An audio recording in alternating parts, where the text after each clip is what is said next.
Hi,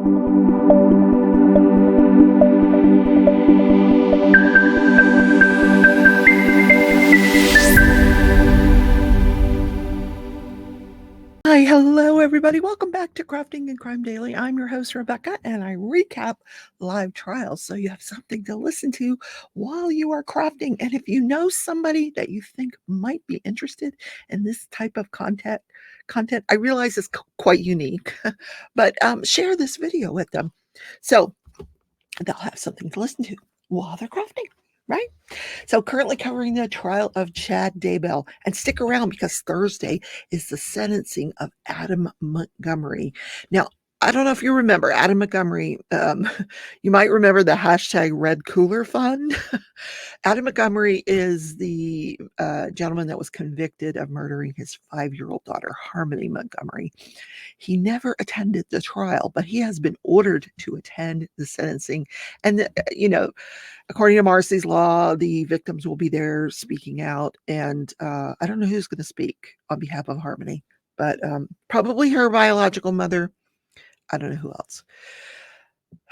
Sad case, but he will be there.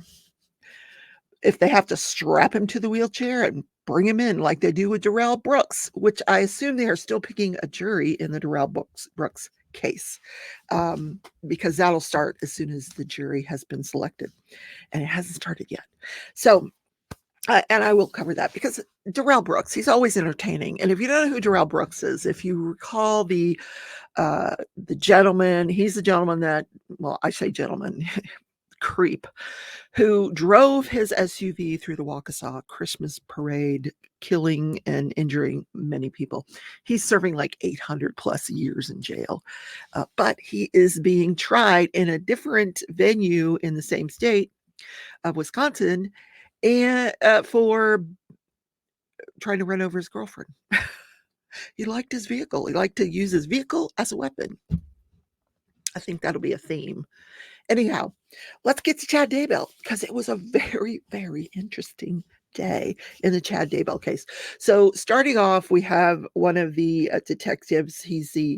This guy is he works for the FBI. He's part of the evidence recovery team. And he was the lead person the day that they found Tylee and JJ in Chad Daybell's backyard. Now, as you recall, and this guy testified, they had sort of an organizational meeting, all these different agencies beforehand. And then the day of, he said, this was the June 9th, going into the 10th. The totality of that time frame, there was 50 plus officers out there. 50 something is what he testified to. But that morning, the 9th, when they show up at Chad's house, knock, knock, knock at 7 o'clock in the morning, he takes his team out to where they're going to excavate. Now, how did they find this area? Well, they found this location because of Alex's cell phone pings. As you recall, one of those pings was on Chad's property and within 100 yards. So they knew within 100 yards whereabout they wanted to look, which is pretty close. So they go out there and they find this area there was vegetation everywhere. It hadn't been mowed recently, but there was more in one location. It like increased vegetation in this one location, and there was like a little berm there. So this is where they concentrated, and this is where they found JJ's body. So what they did was they didn't use any machinery, but they dug like one layer of dirt at a time until first there were stones. So they removed the stones, and they said the stones were kind of obvious because they were like lined up. So they removed these stones. Then underneath the stones is some plywood. Then they remove the plywood. Then they see a black plastic bag, and they cut that with a razor. And beneath that black plastic bag is a clear plastic bag. They cut that with a razor, and you see hair of JJ Val.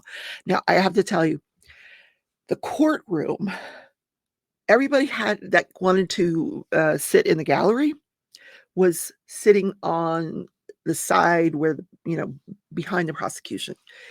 The other side of the gallery was cordoned off because they were showing some very gruesome photos. They showed JJ's body during this excavation process.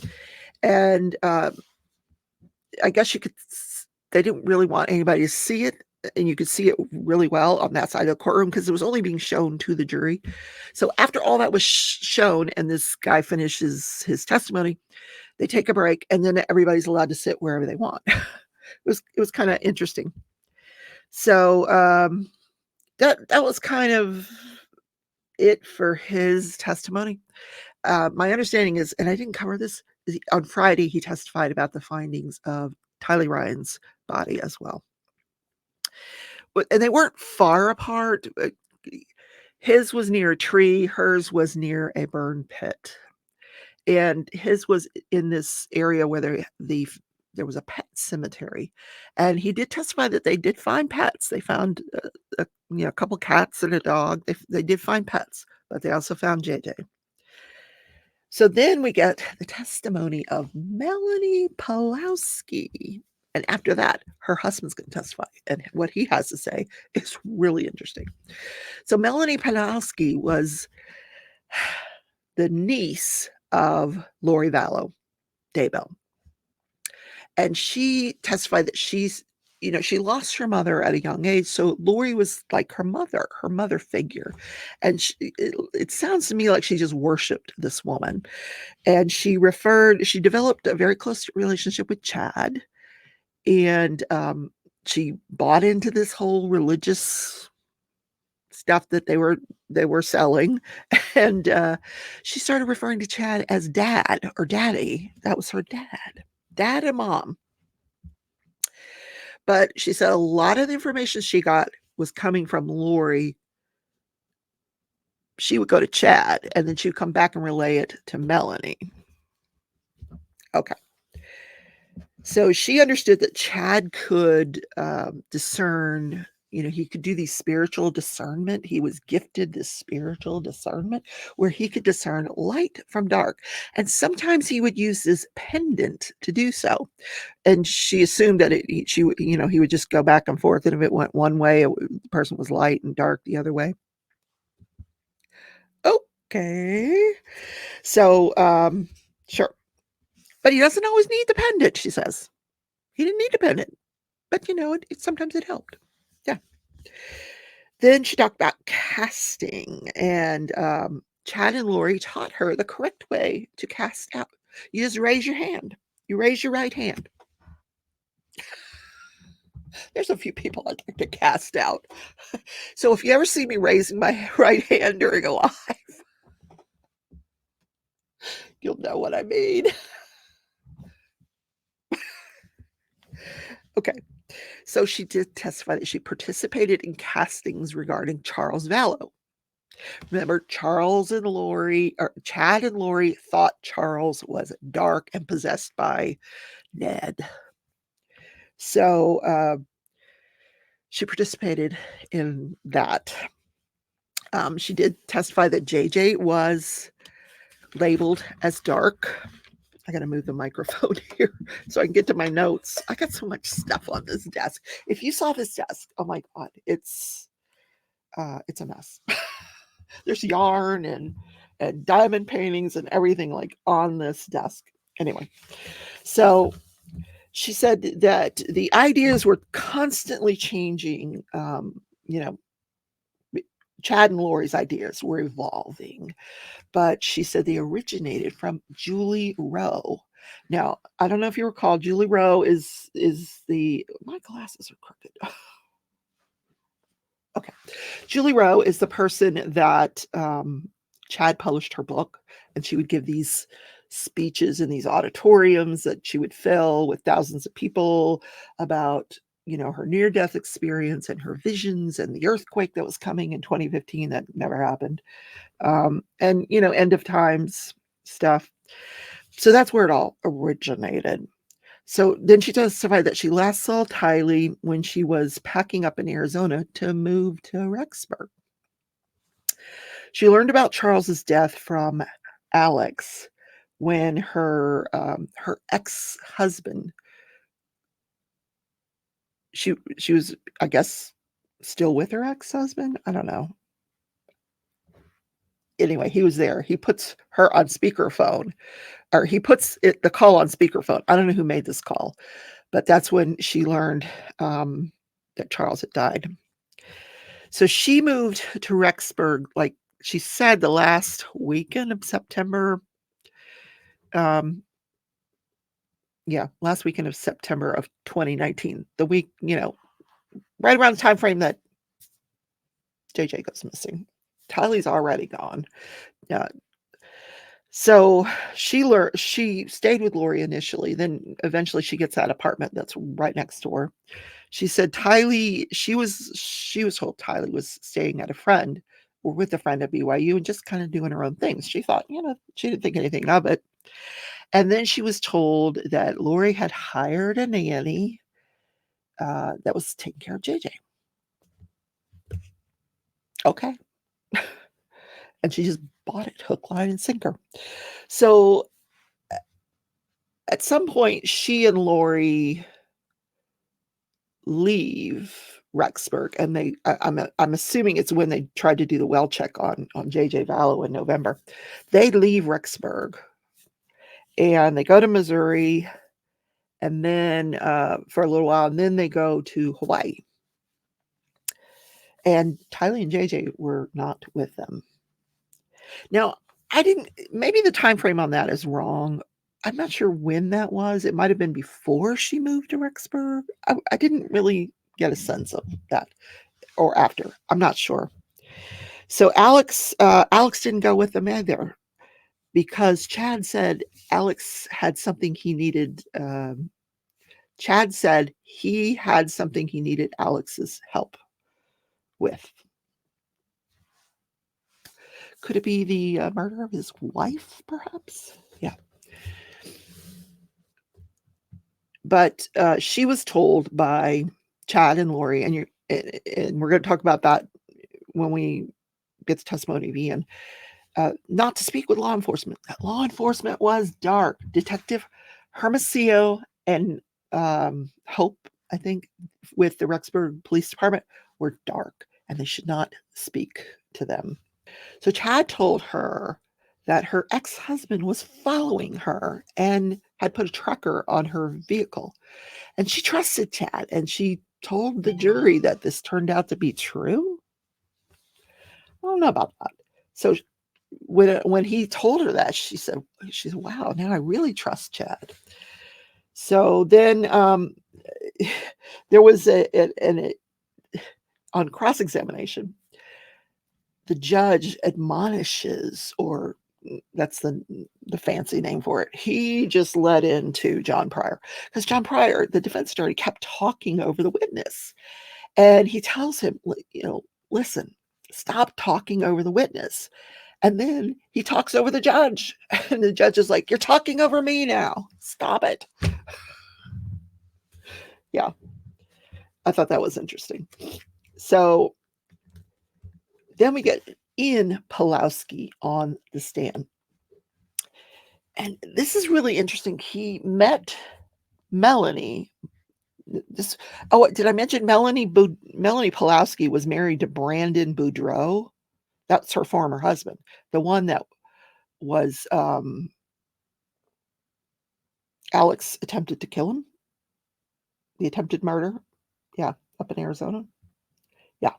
So but they divorced, and now they're in this custody battle.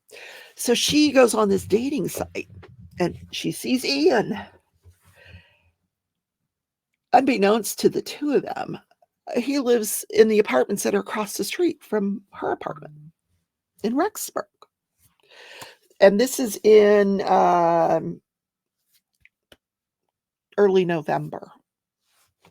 So they date for 11 days.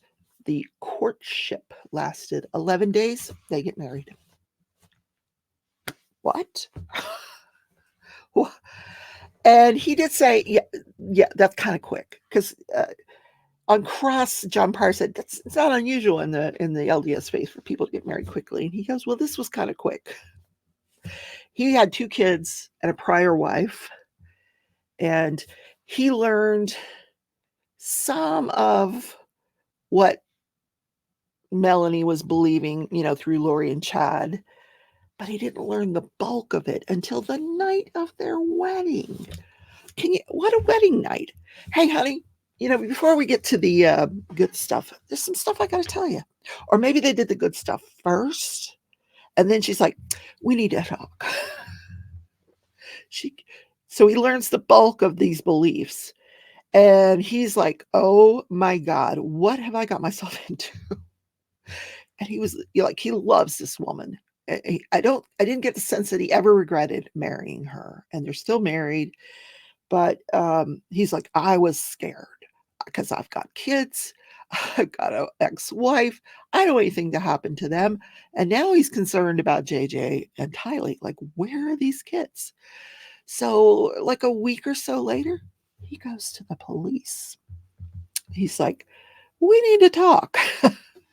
So he makes this arrangement with the police to record conversations with Chad and Lori. So before he marries Melanie, he gets in touch with Chad and Lori to ask for their blessing, because she's viewing Chad as her dad. So he, how you ask the dad for the blessing. So he gets a blessing. He gets the blessing to marry Melanie, but he also gets a religious blessing that he said was quite unusual, because he's talking about cords and weapons, and he's going to remove the cords, and he's going to remove the weapons, and he's going to protect him. And he says usually a religious blessing is in person with the laying on hands, and it doesn't come from Chad. So he thought this was very unorthodox. Yeah. He never saw Tylee or JJ. He's never seen them. Had never seen them. Of course, they were already dead by the time Melanie meets him, so of course he didn't see them. So he does these recordings. He did a total of 9 recordings. And then, so obviously the police have those recordings. Now the prosecutor has those recordings, and she's going to play, she played, I'm going to say 2 or 3 of them, not in their entirety, but clips from each one. But the recordings were entered into evidence in the entirety. So the jury can go back and listen to the entire thing if they want to during deliberations. But Lindsay, the prosecutor, she was just playing clips. And I'm going to give you like the cliff notes of these clips. So the first recording was made when he and Melanie are on their honeymoon. It lasted 87 minutes. This is their honeymoon, and they're spending an hour and a half on the phone with Chad and Lori. What? That's weird. I got better things to do on my honeymoon than talk these religious quacks. I'm just saying. Okay. So I guess Melanie had not heard, like, he doesn't know during these recordings, he doesn't know where Chad and Lori are. He has no idea where they're at. They're not saying where they're at. And yeah. He gives up his apartment. He moves in with Melanie. Now, Melanie, when she hears from Lori, because she is very close to Lori, she is sobbing. Oh, I'm so happy to see you, and blah, happy to hear from you, blah, blah, blah, blah, blah. But here's the problem that I saw during these recordings, because one is 87 minutes, and another one that they played clips from was another 56 minutes. So we're talking 2.5 hours worth of this chatter between them. And not once does Melanie say, how's Tylee? How's JJ? I'm so happy to hear from you. I'm sobbing. Where's the kids? You're my mom. Where's my brother and sister? Where's my cousins or whatever they are? to her. What would that make them? Cousins? She didn't ask about them. No, does not ask about them. Yeah. In fact, Ian said that they never gave any details during any of these recordings about why all this was happening. And by all this, I'm going to talk to you about what's happening. Chad and Lori are concerned that the police are going to be harassing Melanie. And she's like, oh, they haven't asked to talk to me yet. This is on the honeymoon. Later on, they pull her into a room and they keep her there and they talk to her for a while. So they do get to her eventually. But the first conversation starts out by them talking about, Lori and Melanie and Chad. They're talking about Melanie Gibb and David Warwick and how David was not buying it. In other words, their teachings, and that Melanie was going to go to the police and admit that she had lied, that she didn't have JJ. And so she was basically out of the group now. You're out of our group. Okay, bye. You're out of the group. But now we got Ian. Okay. So Hermosillo and Hope, the detectives, they are dark. They have infiltrated the Rexburg Police Department. Yes. And they've got a whole little cult within the police department. And they're after Melanie. Well, they're really after Lori and Chad. They want to know where Tylee and JJ are. So they're trying to get Melanie to move out of her apartment.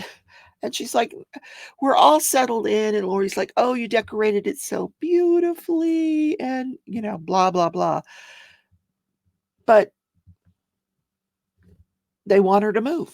And she's like, well, like for how long? Like, can I just get an Airbnb? And they're like, no, and Chad's on Zillow looking up houses for them to move to.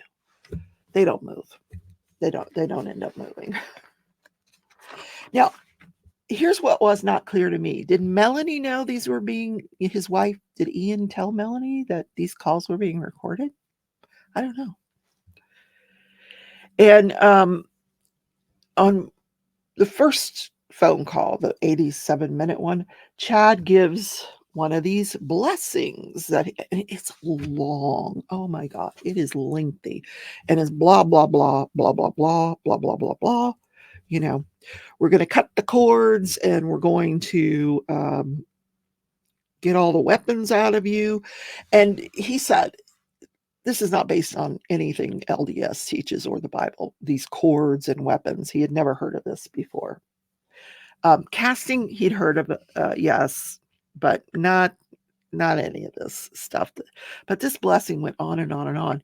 And one thing Chad said, he's like, your mission through your powerful testimony, blah, blah, blah. And I'm thinking, oh yeah, he's giving powerful testimony against you. I thought that was interesting. The next recording, the 56-minute one, was the day that Melanie learned that Alex had passed away. So between the honeymoon and this recording, Alex dies. Now, I failed to mention that on that honeymoon recording, in addition to Chad and Lori on the phone, Alex and Zulema were on the phone because they had just got married. And very weird.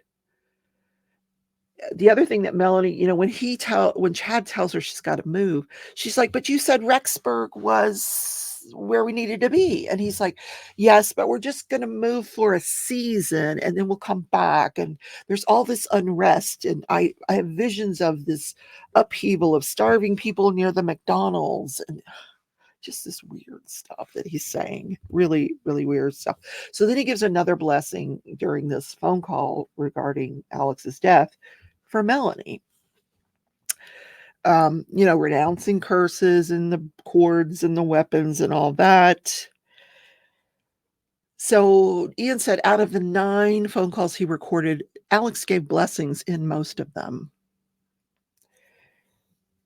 And one of the comments I heard during Melanie's during these recordings that Melanie said, especially, when she learned that Alex had died, she goes, I'm not going to tell Brandon because I want him to be in fear of Alex for the rest of his life. That's cruel. That's terrible. So they do talk about code words. So apparently Alex,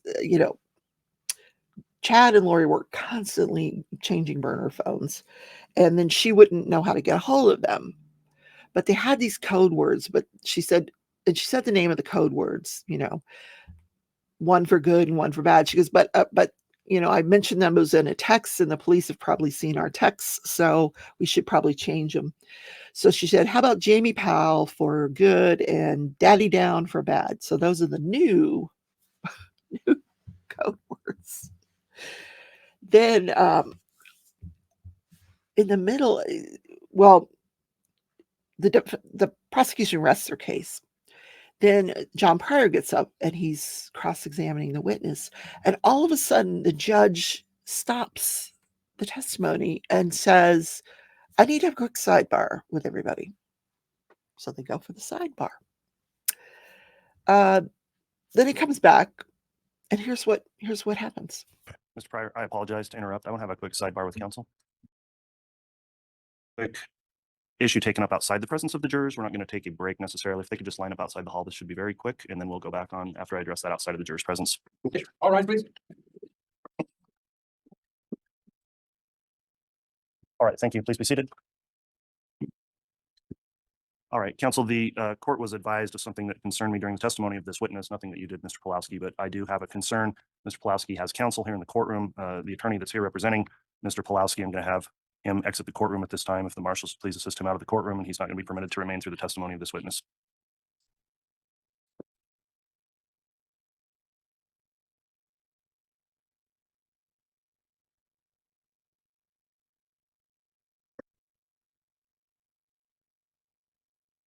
Mr. Pryor, if you want to briefly inquire on the issue we raised on the sidebar, you may do that outside of the presence of the jurors, just as to whether or not there was any potential influence of the witness's testimony. Mr. Pulowski, the gentleman who was just escorted out of the courtroom, do you know who that is? Yes, it's Garrett Smith. That's who? Garrett Smith. He's an attorney? Yes. And he's licensed in which state? Arizona. Okay. And at this point, Mr. Smith was listening to your testimony. Is that correct? Yes. And at some point during the testimony, Mr. Smith was nodding his head and acknowledging to you about responses to my questions. Is that in fact true? No. Okay. All right, that concludes the inquiry then, and we'll go ahead and have the jurors return for additional cross-examination. So if everyone would rise for the jurors, we'll go ahead and have the jurors brought back in. Interesting, huh? Now, I read somewhere that there was an arrest warrant waiting for this attorney out in the hall, probably for a misdemeanor contempt charge of some sort. I don't know. I don't know what that was all about, but it looked to me like during Ian's testimony, he was not looking at the gallery. He was looking at the jury. He was looking at the monitor. I didn't see him. I mean, I guess he could have been looking at the lawyer. I don't know. Anyway, he was on the stand almost all day, Ian, with these recordings. So it was very, very interesting. And across, I'm sure, there was really nothing. Oh, it came out on cross-examination that Ian has separated himself from all religion at this point. I wonder if Melanie has as well. I bet you she has. They didn't ask her. There was a lot of things they didn't ask her that I would have asked her. Where are the kids? My question is, there was a comment that she made during one of these phone calls. Oh, about Hermosillo. He won't stop until he gets what he wants. I would have said, well, what does he want? Well, of course, that would have been speculation, objection, but what do you think he wants? Speculation. He wants to know where the kids are. Yeah. I got the feeling she knew what happened to those kids. She was very close to these two people and Alex. So, and she's not asking about them. You don't give a child to a nanny for months and months. No. Anyway, so that is day 17 of the testimony and the trial of Chad Daybell. I will see you tomorrow in Crafting and Crime Daily for day 18. Yes, have a wonderful day, everybody. Bye.